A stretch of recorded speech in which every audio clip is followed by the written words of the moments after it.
നിങ്ങൾക്കറിയാമോ, ചില വീടുകൾക്ക് വിശപ്പിന്റെ മണമായിരിക്കും, മറ്റു ചിലർക്ക് സ്നേഹമുണ്ടായിട്ടും സ്വാതന്ത്ര്യമില്ലാത്തതിന്റെ വീർപ്പുമുട്ടലായിരിക്കും. എന്റെ ബാല്യം ഇതൊക്കെ കൂടി ഒരിടത്തായിരുന്നു. അവിടെ പരിമിതികൾ ഉണ്ടായിരുന്നു, എന്നാൽ പരാതികളില്ല. ഞാനൊരിക്കലും ആരെയും തോൽപ്പിക്കാനോ ആർക്കു മുന്നിൽ തെളിയിക്കാനോ വേണ്ടി ജീവിച്ചിട്ടില്ല.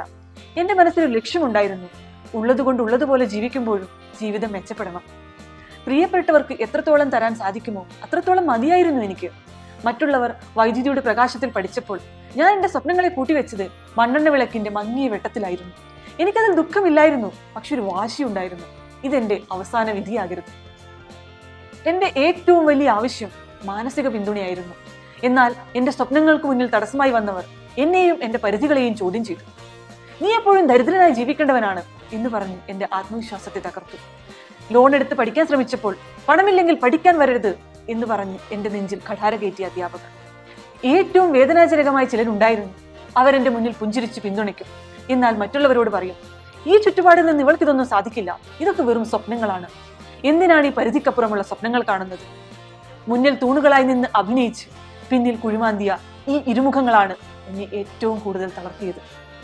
എല്ലാം ഉപേക്ഷിക്കാൻ തോന്നിയ ആ ഇരുട്ടിൽ എന്റെ ജീവിതത്തിൽ വെളിച്ചം വിതറിയ തൂണുകൾ പ്രത്യക്ഷപ്പെട്ടു. പ്രതിഫലം ഒന്നും ഇച്ഛിക്കാതെ എന്നെ വിശ്വസിച്ച ചില അടുത്ത സുഹൃത്തുക്കൾ. ഞാൻ ആഗ്രഹിച്ചതുപോലെ സാമ്പത്തിക സഹായത്തേക്കാൾ വലുതായ മാനസിക പിന്തുണ അതവർ എനിക്ക് തന്നു. ഞങ്ങൾ നിന്റെ കൂടെയുണ്ട് എന്നവർ പറഞ്ഞപ്പോൾ അതായിരുന്നു എന്റെ ഏറ്റവും വലിയ മുതൽക്കൂട്ട്. പിന്നീട് എന്റെ അപ്പച്ചിയും ചേച്ചിയും അവരൊരു ദീപസ്തംഭം പോലെ എന്നെ നയിച്ചു.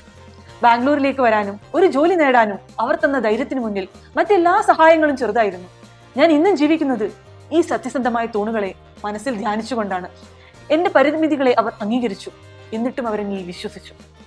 ഞാൻ ഇന്നിവിടെ എത്തി നിൽക്കുന്നുവെങ്കിൽ അതിന് എന്നെ തളർത്തിയ എല്ലാവരോടും എനിക്ക് നന്ദിയുണ്ട്.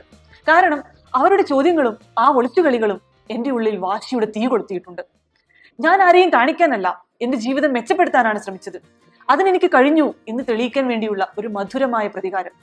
പ്രിയപ്പെട്ടവരെ, നിങ്ങൾ നിങ്ങളുടെ ജീവിതത്തിലേക്ക് നോക്കുക. നിങ്ങളുടെ ചുറ്റുമുള്ളവരെ തിരിച്ചറിയുക. നിങ്ങളെ താങ്ങി നിർത്തുന്ന തൂണുകളെ മുറുകെ പിടിക്കുക. നിങ്ങളുടെ സ്വപ്നങ്ങളെയും പരിമിതികളെയും ചോദ്യം ചെയ്യുന്നവരെ അവഗണിക്കുക. നിങ്ങളുടെ മുന്നിൽ മറഞ്ഞിരുന്ന് കുത്തുന്നവരുടെ വാക്കുകളെ നിങ്ങളുടെ വിജയത്തിലേക്കുള്ള ഇന്ധനമാക്കുക. ബിൽ ഗേറ്റ്സ് ഒരിക്കൽ പറഞ്ഞതുപോലെ, നിങ്ങൾ ദരിദ്രനായി ജനിക്കുന്നത് നിങ്ങളുടെ തെറ്റല്ല, എന്നാൽ ദരിദ്രനായി മരിക്കുന്നത് നിങ്ങളുടെ മാത്രം കുറ്റമാണ്. ഓർക്കുക, പരിധിക്കുള്ളിൽ നിന്നുകൊണ്ട് തന്നെ ആകാശത്തോളം സ്വപ്നം കാണാനും അതിരുകൾ ഭേദിച്ച് വിജയം തേടാനും നമുക്ക് കഴിയും. നന്ദി.